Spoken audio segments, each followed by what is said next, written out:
Hey, welcome back to Ready State.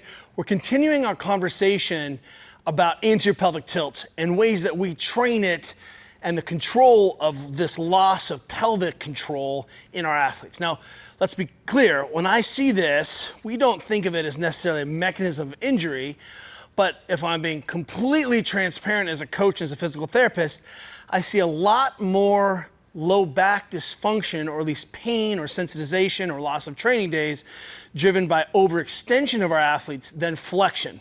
Probably an order of magnitude, larger. Maybe it's 100 to 1. But the idea here is, man, we see that if we keep going to the well and banging and hanging those facet joints over and over again as the limiter of our extension control, as a way of teaching that position, then our athletes are going to reflect a lot of this overextension or extension-driven motion in many of their movements. And while no single movement may be a problem, the aggregation of those loads moving towards the spine, towards end range extension, may be enough to irritate their backs, right? Or cause a compensation of the musculature to get tired, or that pump out that oftentimes people get during kettlebell swings and running and even deadlifting.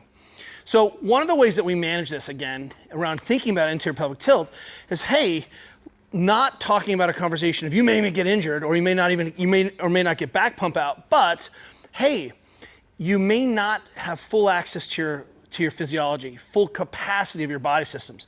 So we talked about the plank and being able to manage and squeeze the glutes as a way of controlling and mitigating sort of some of the loads on the body and using that as a diagnostic.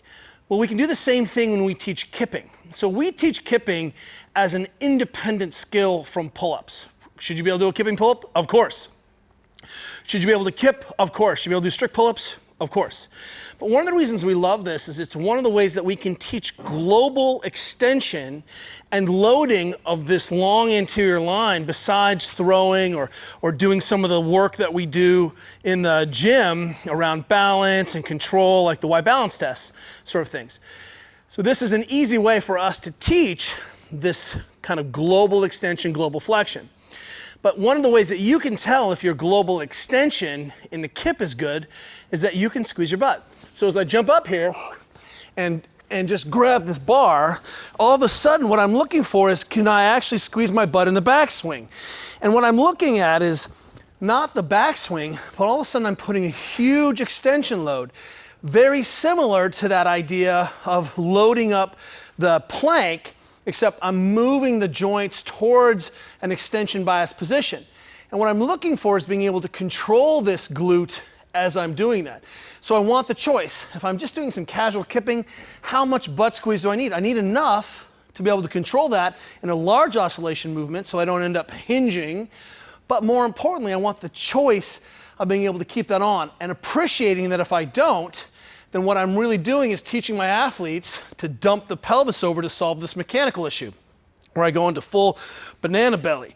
So the difference between kipping with the butt off, oh, it doesn't even feel good, and having the butt on a little bit is very simple to see, and more importantly, simple to feel.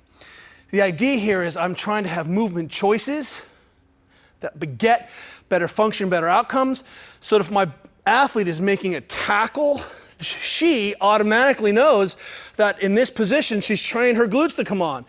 If she's at the net in volleyball, about to take a big swing, that glute is on to support that position, which not only makes this a more effective position physiologically, but it allows her to have more power at the net.